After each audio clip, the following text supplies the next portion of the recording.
Negative ಮಾತಾಡೋದ್ರಿಂದ ಯಾರಿಗೂ ಒಳ್ಳೇದು ಅಂತ ಆಗಲ್ಲ. ಹೋಮದ ಉದ್ದೇಶ ಅಷ್ಟೇ, ನಿಮಗೆಲ್ಲರಿಗೂ ಗೊತ್ತಿದೆ.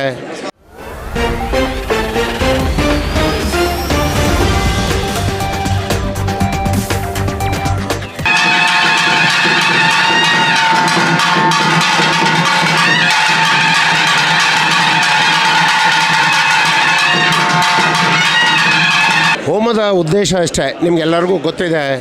ಸಿನಿಮಾ ರಂಗ ಈಗ ಸಾಕಷ್ಟು ಸಂಕಷ್ಟಗಳನ್ನ ಎದುರಿಸ್ತಾ ಇದೆ.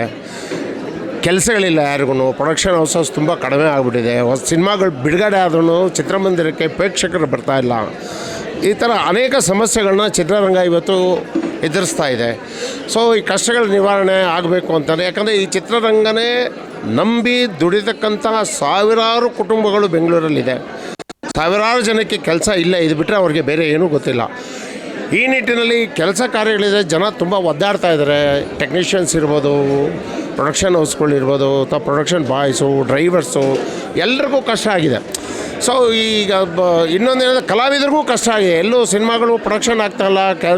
ಅನೇಕ ದೊಡ್ಡ ದೊಡ್ಡ ಕಲಾವಿದರು ಇರ್ಬೋದು, ಚಿಕ್ಕ ಕಲಾವಿದರು ಇರ್ಬೋದು, ಯಾರಿಗೂ ಕೆಲಸ ಇಲ್ಲ ಕೂತಿದ್ರೆ ಎಲ್ರಿಗೂ ಒಂದು ಒಳ್ಳೆಯದಾಗಲಿ ಅನ್ನೋ ಒಂದು ಉದ್ದೇಶದಿಂದ ಇವತ್ತು ರಾಕ್ಲೈನ್ ವೆಂಕಟೇಶ್ ಹಾಗೂ ದೊಡ್ಡಣ್ಣವರ ನೇತೃತ್ವದಲ್ಲಿ ಇಲ್ಲಿ ಪೂಜೆನ ನಮ್ಮ ಚಲನಚಿತ್ರ ಕಲಾವಿದರ ಸಂಘದಲ್ಲಿ ಏರ್ಪಡಿಸಲಾಗಿದೆ. ಆದರೆ ನಿಮ್ಮ ಸಹಕಾರ, ನಿಮ್ಮ ಪಾರ್ಟಿಸಿಪೇಷನ್ ಇದ್ದರೆ ಸಂತೋಷ.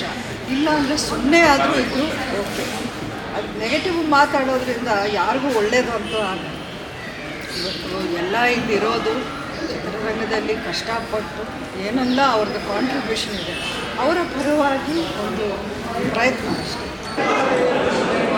ನಾವು ಇಡೀ ಜಗತ್ತಿಗೆ, ಕೋಟ್ಯಾಂತರ ಜನರಿಗೆ ನಮ್ಮ ಕನ್ನಡ ನಾಡಿನ ಪ್ರತಿಭೆಯನ್ನು ಪ್ರದರ್ಶನ ಮಾಡಿ ಸಂತುಷ್ಟರಾಗುವರು.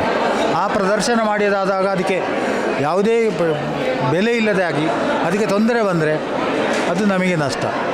ನಮಗೆ ಅಂತಹ ಒಂದು ಪ್ರದರ್ಶನ ವಿಶ್ವವಿಖ್ಯಾತ ಆಗಲಿ ಅಂತೇಳಿ ಈ ದೇವರನ್ನೆಲ್ಲ ನಾವು ಪ್ರಾರ್ಥನೆ ಮಾಡಿ ನಂಬೋದು.